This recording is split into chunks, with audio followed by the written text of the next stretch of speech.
तो है guys, welcome back to another video. आज की वीडियो में मैं आपको बताऊंगा बहुत सारी कमांड्स के बारे में। तो सबसे पहली कमांड है अल्ट टैब। इसे दबाने के बाद आपके सामने बहुत सारे टैब जैसे ओपन है। मैं पहले टैब ओपन कर लेता हूँ बहुत सारे। ये मैंने बहुत सारे टैब्स ओपन कर लिए हैं। ठीक है, टैब्स नहीं, बेसिकली ये जो है मैंने बहुत सारे विंडो मतलब उसकी डिस्प्ले ओपन कर ली है बहुत सारी अलग अलग ऐप्स की। तो जैसे कि मैंने ये सारी ओपन कर ली हैं, अब मैं अल्ट टैब, जैसे ही मैं ये अल्ट टैब दबाने की कोशिश करूँगा तो इससे क्या होगा, ये सारी विंडोज़ मेरे को एक ही स्क्रीन पर दिखाई देने लगेंगी, सारी स्क्रीन्स। और मैं किसी स्क्रीन पर मतलब एरो की मदद से जा सकता हूँ, जैसे राइट एरो, लेफ्ट एरो, अपर एरो, इनकी मदद से जा सकता हूँ। दूसरी आती है Ctrl+N। ये बेसिकली कमांड होती है आपकी न्यू करने के लिए। एन फॉर न्यू होता है, ये न्यू पेज को ओपन कर देती है। ठीक है, जैसे आप मतलब मैं MS वर्ड में आ चुका हूँ, मैं Ctrl+N को दबाऊंगा तो ये नया पेज ओपन हो चुका है मेरा। इसके बाद आती है इसमें बैक स्पेस और डिलीट। बेसिकली लोगों को इसके बारे में पता ही नहीं होता कि बैक स्पेस और डिलीट में डिफरेंस क्या है। तो बैक स्पेस क्या होता है, बेसिकली ये क्या करता है, लेफ़्ट की तरफ से आपके आइटम्स को डिलीट करता है। ओके, जो लेफ़्ट आइटम्स होते हैं उनको आप डिलीट कर सकते हैं। और डिलीट से क्या होता है, वो राइट आइटम को डिलीट करता है। ओके, तो ये होता है बैक स्पेस और डिलीट में डिफरेंस। इसके बाद आपकी दूसरी आती है वो है Ctrl+C। ओके, Ctrl+C क्या करती है, ये तो आपको पता ही होगा, कॉपी का काम करती है। Ctrl+V क्या करती है, पेस्ट का काम करती है। जैसे मैंने कोई लाइन कॉपी कर लिया, मैं इसे पेस्ट करना चाहूँगा तो मैं इसे बार बार जो कर्सर को, जैसे मैंने ये कॉपी कर लिया, मैं यहाँ पे जैसे इसे पेस्ट करूँगा तो ये पेस्ट होता रहेगा। देखिए ये मैं पेस्ट कर रहा हूँ, बार बार हो रहा है, ये होता रहता है। ठीक है, Ctrl+A से क्या होता है, ये पूरी कमांड सेलेक्ट हो जाएगी एक ही बार में, और बैक स्पेस करके या डिलीट करके मैं इसे डिलीट कर सकता हूँ। ये मैंने दोबारा Ctrl+Z करके क्या करा है, Ctrl+Z करके मैंने इसे दोबारा लिया। Ctrl+B, Ctrl+I, Ctrl+U, ये क्या होते हैं तीनों, आपको ऊपर B, I और U देखने को मिलेंगे। ये क्या होते हैं, bold, B for bold, I for italic and U for underline. ये इसमें काम आते हैं आपके। Ctrl+Shift+F ये क्या होता है, आपका फॉन्ट ओपन कर देता है। ये ज़्यादातर जो मैं आपको बता रहा हूँ Ctrl+Shift+F, ये सिर्फ आपके MS वर्ड में ही काम करेगी। तो इससे आपको फ़ॉन्ट चेंज करने में आसानी होती है। ठीक है, फ़ॉन्ट साइज़ और फ़ॉन्ट टाइप या स्टाइल। ओके, नेक्स्ट आपका जो आता है इसके अंदर, पहले मैं इसका जो है फ़ॉन्ट चेंज करके आपको दिखा देता हूँ बढ़िया सा। तो जैसे मैंने इसका फ़ॉन्ट चेंज कर दिया, बड़ा कर दिया।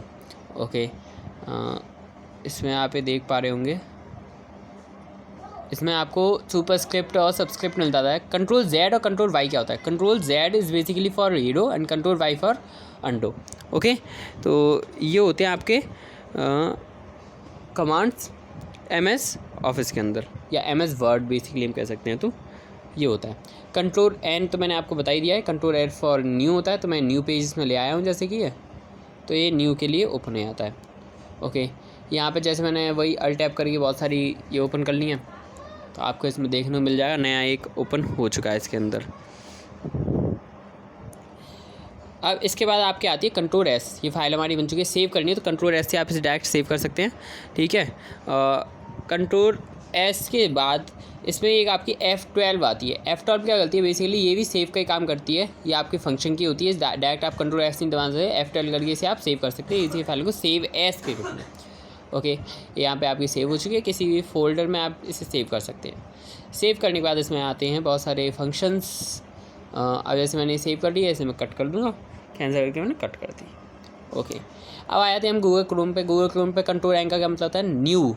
अब ध्यान रखिएगा, न्यू का मतलब है न्यू स्क्रीन ओपन हो जाएगी, न्यू पैनल ओपन हो जाएगा, पर उसी स्क्रीन पर दोबारा टैब ओपन नहीं होता है। टैब ओपन करने के लिए कारण पता है, हमें T फॉर टैब यानी Ctrl+T दबाना पड़ता है, तो ये टैब ओपन होता है। ठीक है, स्क्रीन अलग होती है, टैब अलग होता है। Ctrl+N करके कभी भी टैब नहीं होता है, ये ध्यान रखना। बहुत सारे ये गलती कर देते हैं कि Ctrl+N करके वो न्यू टैब दबाना चाहते हैं पर वो न्यू हो जाता है। तो ये होता है Ctrl+T और Ctrl+N। ठीक है, इसके बाद एक आपकी साइड तो सबको पता होगी, इग्नोगोइट मोड सबको पता होती है। Ctrl+Shift+N दबाएंगे तो वो ओपन हो जाती है। ठीक है, आज के लिए बच्चों को सबको ही पता है।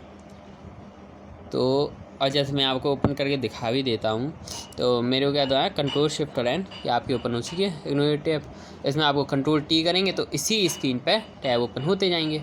ठीक है, तो ये इसमें होता है। ठीक है, हम इसे हटाते हैं, ज़्यादा देर इस पर रहना ही चाहिए। फिर आता है आपका राइट शिफ्ट 8 सेकंड के लिए। अगर मान लीजिए आप राइट, दो शिफ्ट की बटन होती है आपके कीबोर्ड में, होती है लेफ्ट, एक होती है राइट। राइट शिफ्ट की बटन आप 8 सेकंड की दबाते हैं, इससे क्या होता है, फ़िल्टर कीज़ ओपन हो जाती हैं। ठीक है, ये फ़िल्टर कीज़ आपके बहुत से काम आती हैं, आगे चल के आपको पता चल जाएगी। ठीक है। मुझे जुकाम हो गया, सॉरी। तो अभी आपकी इतनी कीज़ हो चुकी हैं। कुछ और भी कीज़ होती हैं बहुत सारी। ये नम लॉक, कैप्स लॉक, तो ये आपको पता ही होगा बेसिकली कीबोर्ड पर क्या होता है। तो नम लॉक और कैप्स लॉक क्या होता है, मैं इसके बारे में चलो डिटेल थोड़ी बहुत दे देता हूँ। नम लॉक बेसिकली आपका क्या करता है, आपके नम पैड की कीज़ होती है उनको लॉक कर देता है, आप उनको बाद में यूज़ जो है नहीं कर सकते हैं, और नम लॉक के बटन दबाने के बाद आप उसे यूज़ कर सकते हैं। ओके। कैप्स लॉक क्या करता है, कैप्स लॉक करता है आपकी सारी की सारी लेटर्स होते हैं उनको कैपिटल में बनाने का काम करता है, ठीक है। और अगर आप उसे बंद कर देते हैं तो फिर सारी स्मॉल बनते हैं। ये होता है कैप्स लॉक और नम लॉक का अंतर। जैसे मैं आपको इसमें कुछ टाइप करके दिखाता हूँ, तो ये एक एग्जांपल है। जैसे मैंने कैप्स लॉक दबा के कैप्स लॉक ना दबाए, नम लॉक दबा के नम लॉक ना दबाए, वो काम कराए। आपको भी एक चीज़ दबानी है, वो है टेक रोड का सब्सक्राइब बटन, जो कि बहुत काम आएगा आपके आगे चल के, ठीक है। तो दबाने का काम तो बनता ही रहता है ज़िंदगी में। वीडियो पसंद आए तो लाइक और शेयर कीजिएगा, चैनल पर सब्सक्राइब कर लीजिएगा। मिलती है जल्दी नेक्स्ट वीडियो, तब तक के लिए थैंक